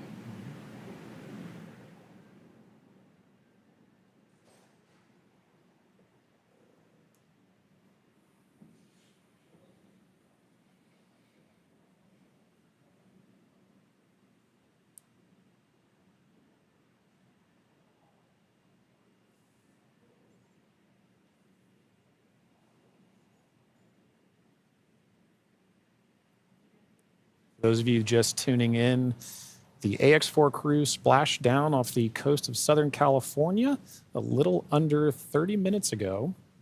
And we are now in the Dragon SpaceX, rigging is complete. Stand by for capsule lift. Dragon copies. Dragon SpaceX, capsule lift in progress, brace. all right, good verbal confirmations there and visual confirmations that we're getting a successful lift. Dragon copies. And again, those comms, crew can't see what's happening outside Right. of the spacecraft, so letting the crew know what's happening so they understand, you know, the vehicle moving, Exactly. what those different feelings are with the spacecraft moving around. Trying to give crew some level of situational awareness of where they are and where they're going next. So Dragon will remain in the nest during the crew extraction and for the journey back into port. The spacecraft is currently was just lifted, as you saw, and set on the nest. And from here, it'll be centered and oriented. And then from there, Dragon will be translated into the hangar underneath the helipad aboard the ship so that we can then open the hatch. And once open, a SpaceX medical doctor will be the first one in to check on the crew to see if they are ready to egress out of the vehicle. And as we noted earlier, Axiom medical teams are also on the recovery vessel working in tandem with SpaceX staff to assess and assist the crew.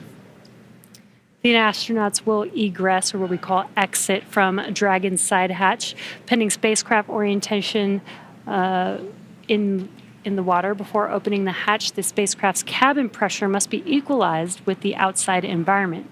Now, once the hatch is opened, that will be the Axiom-4 crew's first breath of fresh air since boarding Falcon 9 at the start of their mission on June 25th. And that will be an exciting moment for the crew, I know.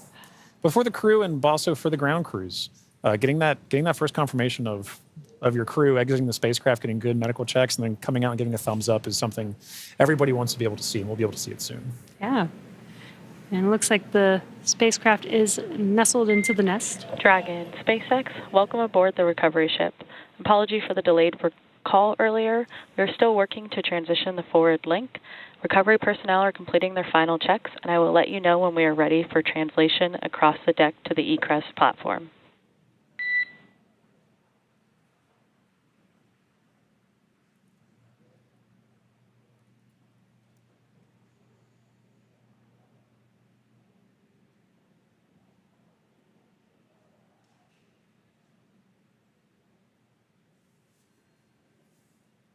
Now, they are de-rigging the spacecraft, but they're also doing some final sniff or leak checks and then covering the thruster locations prior to opening that hatch. Let's just make sure that the vehicle is more than safe for the crew members to exit the vehicle.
Again, if you're just now joining us, the Dragon spacecraft has been lifted onto the recovery vessel Shannon.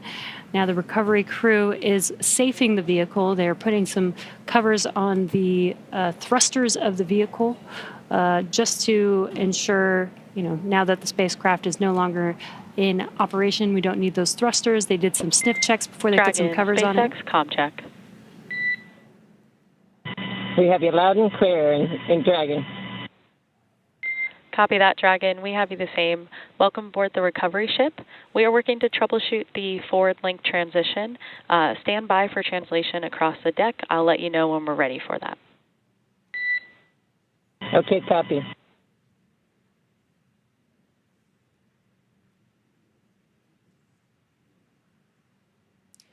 The crew is preparing for translation. This is where that Dragon nest is going to move the spacecraft towards the deck, and that deck is going to meet the bottom of the Dragon hatch, and that'll enable the crew to egress or exit the Dragon spacecraft onto a platform on the recovery vessel. And again, the recovery crew looks like they may have finished safing the vehicle in preparation for that translation.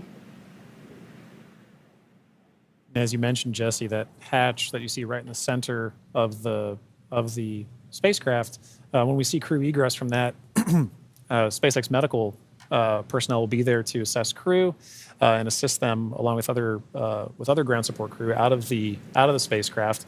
And at that point, that'll be our first time being able to see the Ax-4 crew since their liftoff to the International Space Station on June 25th.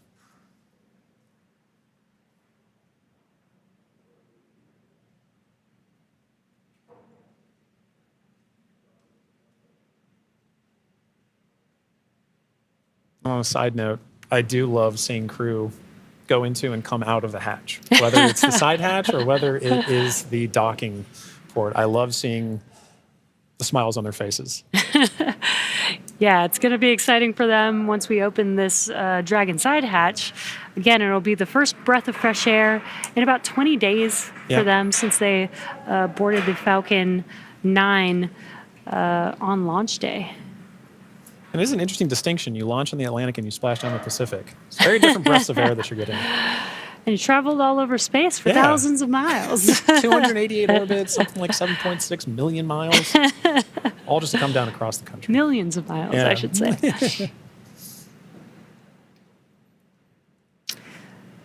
It's definitely a great passport to have. It is. Maybe that could be the next memento that we can provide crew before they lift off as a passport that they can stamp. I think the locations would be orbits. That'd be really cool. Outside of Earth. Yeah. Earth orbits, low Earth orbit.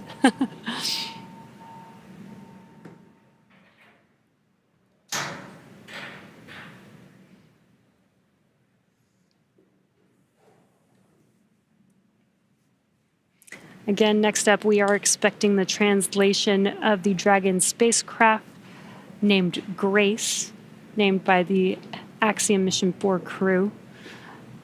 Again, the spacecraft will translate in preparation for hatch opening and exiting of the vehicle.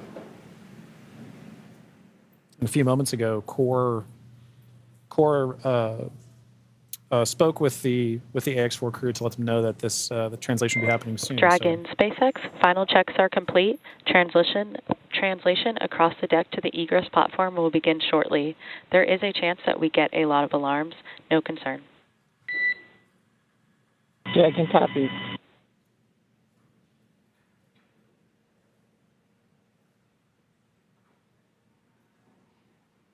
And we have movement. Translation is beginning.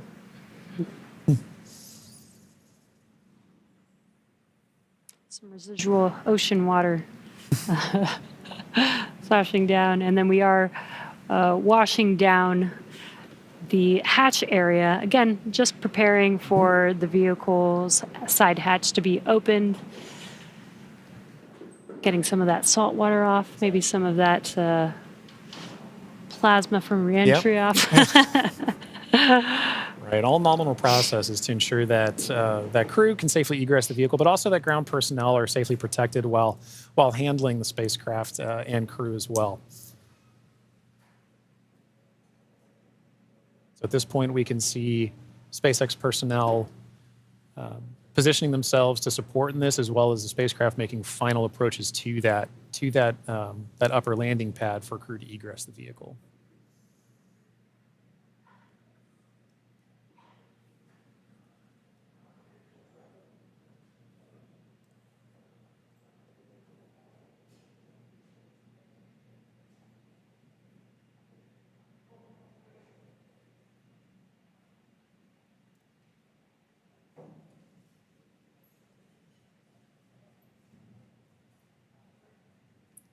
After that freshwater washdown of the hatch area, we're seeing some final wipe downs as well.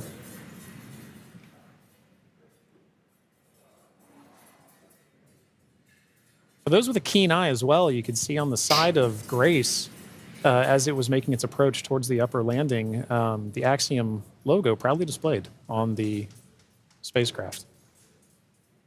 We had some great shots during the docking footage of SpaceX, Axiom, making a beautiful image of the vehicle docked to the International Space Station. It's a little worn. A little toasty. A little toasty. All part of nominal ops, though.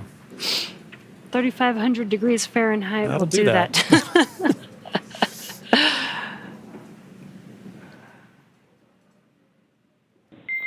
Dragon, SpaceX, stand by for side hatch opening and egress of some smiling faces. Here we go. All right, we're looking forward to it.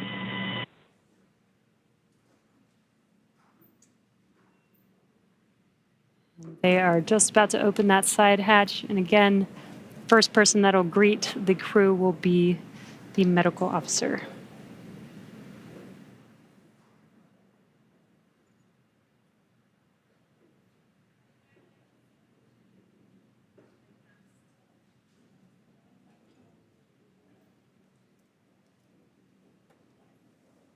The hatch is open, and ground crews are making first contact with the Axiom-4 crew.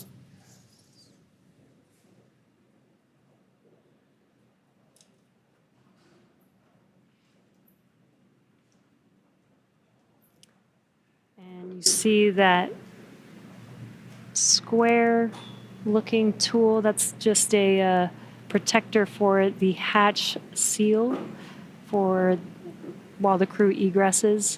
This is a reusable vehicle, so we are protecting both the crew as well as the spacecraft, making sure there's no damage that happens and that the crew doesn't bump their head on anything on the spacecraft.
Looks like we're getting, the crew's getting some first photos. Yeah. That's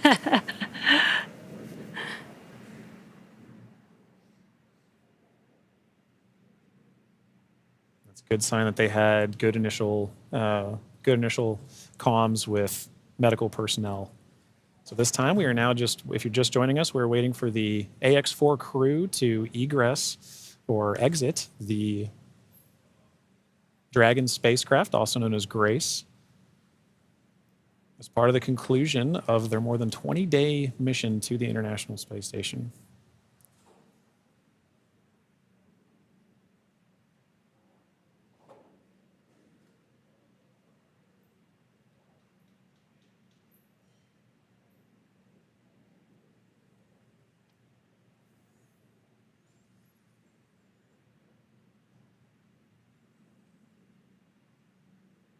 You can see the crew is handing some of their cargo. That looks like their tablets that they use throughout their mission. Making it a little easier for crew to make their way out of the spacecraft as well.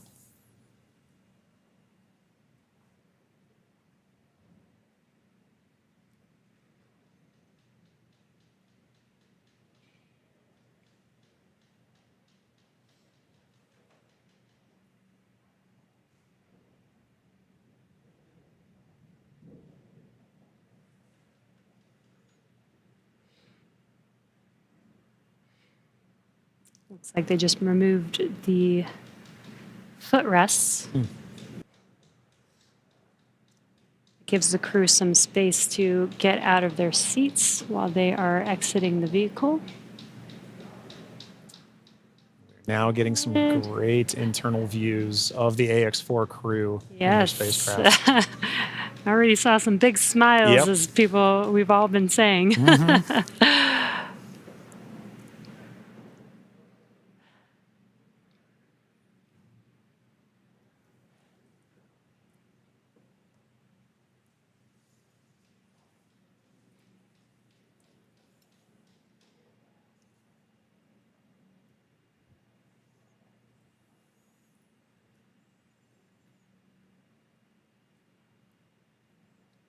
As we wait for the Ax-4 crew to egress the vehicle, you can see ground crew is still putting in aspects of I'm not going to call it rigging, but hardware to help the crew get out of the spacecraft more easily. Reminder that they've been in microgravity for a little over 20 days, and occasionally your first few steps back on Earth can be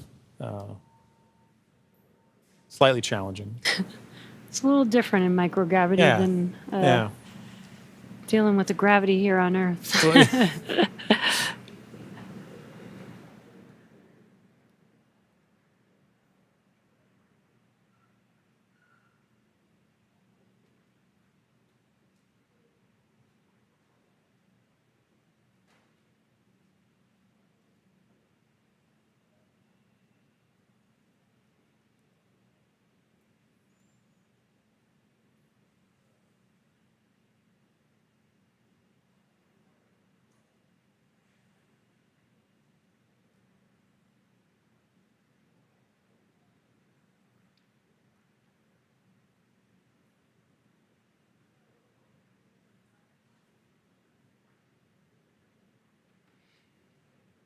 Just now joining us, we are waiting for the Ax-4 crew to exit the Dragon spacecraft Grace.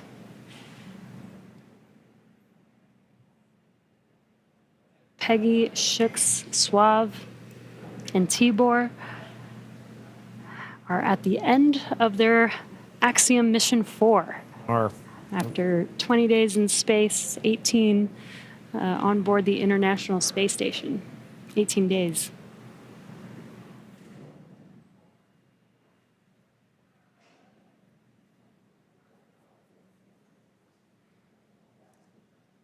Now this wraps up a very significant portion of the mission, but it's not entirely over. We still have a few medical checks to go, and then in addition to that, the Ax-4, all the research done on the Ax-4 mission is all going to be in a world of post-processing, analysis, assessment, and that's all part of it, as well as crew debriefs. So, following after crew egresses the spacecraft and gets good medical checks, at that point we'll be getting the crew back home, and then continuing the final, we'll call it terrestrial-based operations of the That's Ax-4 right. mission. I guess it's more of the end of the space-facing portion of the mission. Operational phases. Right.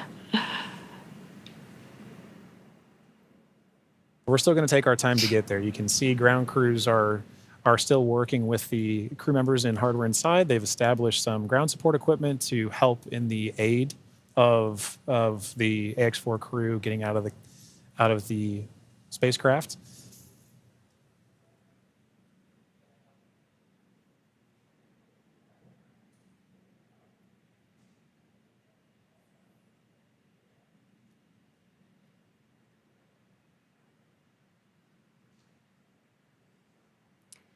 And some of their aids are not too complex. That white platform that you see there is essentially a slide. Yeah. But an important one. A very important slide. But in addition to that slide, we do have, there's a complex tool that you mentioned earlier, Jesse, about protecting the seals. We can see now crew looking to make, the first crew members looking to make their egress from the spacecraft along that slide. Sliding out.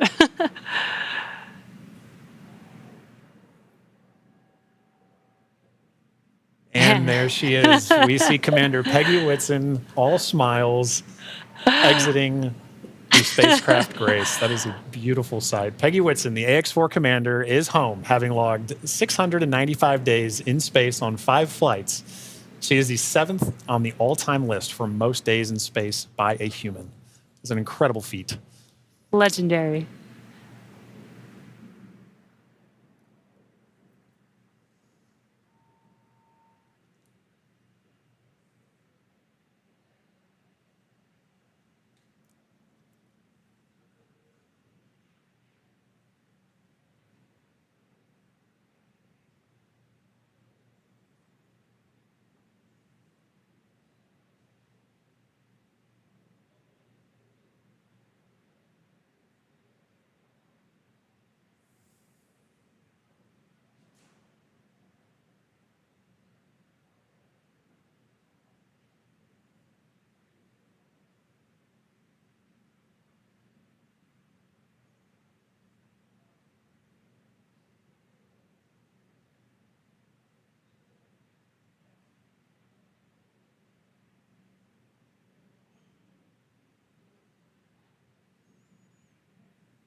So far, we've had Commander Peggy Whitson exit the Dragon spacecraft. We are waiting for the remaining 3 crew members of the Ax-4 crew.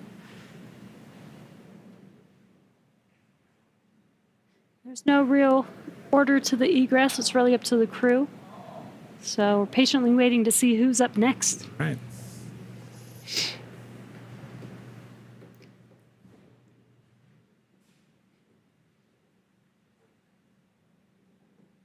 If Peggy is in the indication, which I think she is for this particular crew, we'll see another big smile coming out of the Dragon spacecraft in a moment.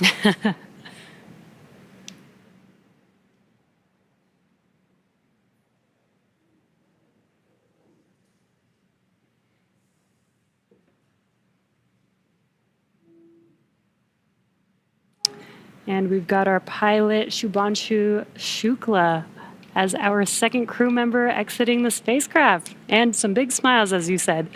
India reached a major milestone for the nation's space exploration goals. Ax-4 pilot Shubhanshu Shukla became the first astronaut to fly from the country's newly established astronaut corps.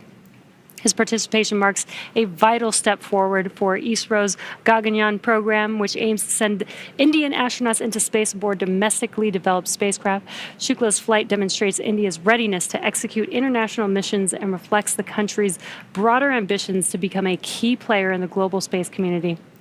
As India continues to expand its capabilities in crewed spaceflight, this mission serves as both a proving ground and a symbol of its commitment to innovation, collaboration, and leadership in space exploration.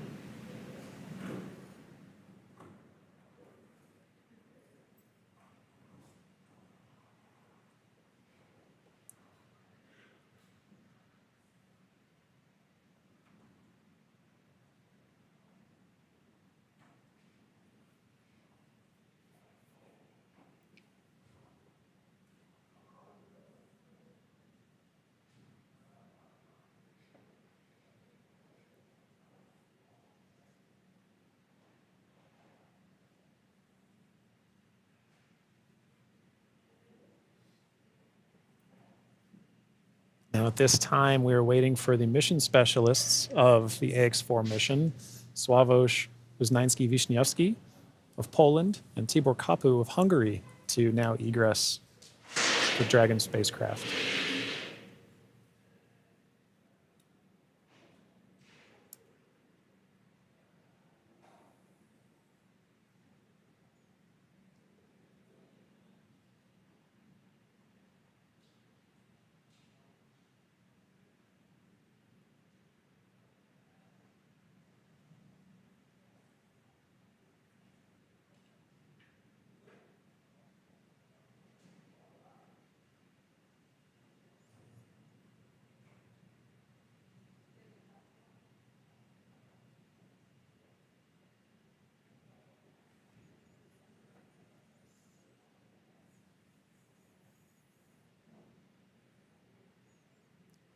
We have our 3rd crew member now egressing the vehicle.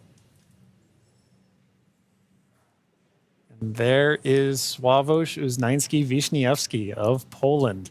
Suave is all smiles for this, which I love to see. Now, Poland's participation in the Ax-4 mission through the Ignis program marked a pivotal step in the country's growing role in space exploration. Astronaut Sławomir Znański-Wiśniewski, flying in partnership with the European Space Agency, led a research agenda focused on some of the most pressing challenges in human spaceflight: mental health, artificial intelligence, and radiation monitoring. These areas are critical not only for ensuring astronaut well-being on long-duration missions, but also for enabling safe and sustainable exploration beyond low Earth orbit. The Ignis mission reflects Poland's strategic investment in cutting-edge science and its ambition to contribute meaningfully to the future of deep space travel. It also signals a broader shift in Europe's space landscape, where emerging space nations are taking on increasingly vital roles in shaping the next era of exploration.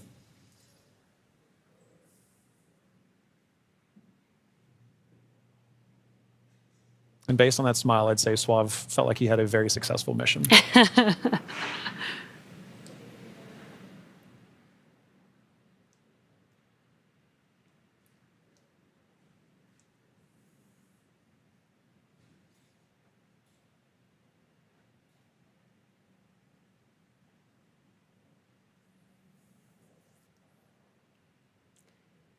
3 of 4 crew members have exited the Dragon spacecraft. We're now just waiting for the final crew member, Tibor, to exit the spacecraft here.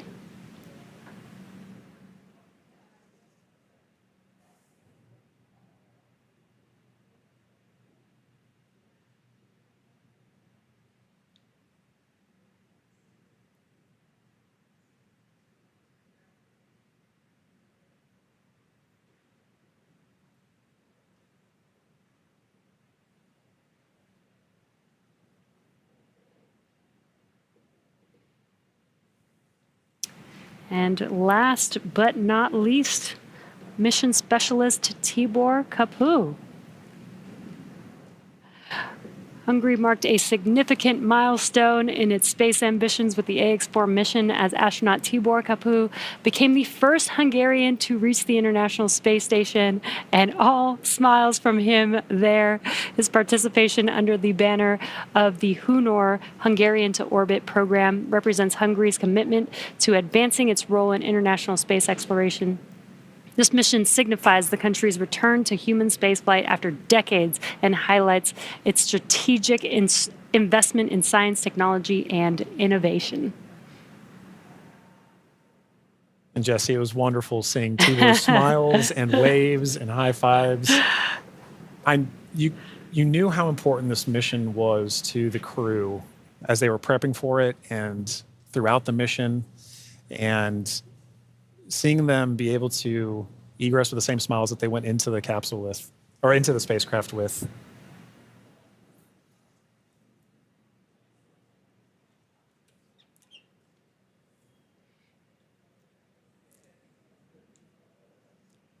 Well, at this point, the crew is now safely back home on Earth. Yeah. Now that our crew are safely back home on Earth and getting the first checks by SpaceX and Axiom space medical teams, we're going to wrap up our live coverage of their historic return. Ax-4 lifted off from Launch Complex, from Launch Pad 39A at 2:31 a.m. Eastern Time on Wednesday, June 25th, and arrived at station on Thursday, June 26th. They spent about 20 days in space and 18 of those days on the International Space Station before undocking yesterday. And then this morning at 2:31 a.m. Pacific Time, they splashed down off the coast of San Diego, California. What an amazing journey it's been for them so far. Yeah, it's been absolutely incredible. And Jesse, it's been fantastic again sharing the desk with you. Thank you so much for joining me on this, and I'm glad we got to spend this time together. But now this cruise entire trip is home, we're ready to move on to the next phase of the mission. So to SpaceX, thank you for an incredible flight and taking such great care of our crew.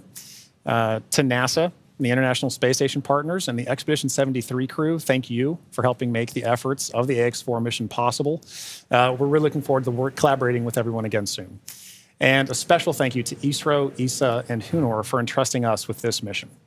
And to all of you watching at home, it's been an honor and a privilege to share the journey of Peggy, Shux, Suave, and Tibor to space and back again. So as we bring this mission to a close, we celebrate how the Ax-4 mission continues to demonstrate that the opportunities presented in microgravity have now grown to include more countries, more institutions, industries, and individuals than ever before. Through missions like this, we're redefining the pathway to low Earth orbit and building for beyond. So be sure to check out axiomspace.com to learn more about flight opportunities available along our journey to the world's first commercial space station. I'm John Rackham, and we're now signing off with a final welcome home to the crew of Ax-4. And I'm Jesse Anderson. Thanks to everyone for joining us on another successful mission to the International Space Station. Check out spacex.com/launches for updates and for the schedule of upcoming missions. And be sure to follow at SpaceX on X. And that'll do us for us here in Hawthorne. We'll see you on the next mission. Welcome home.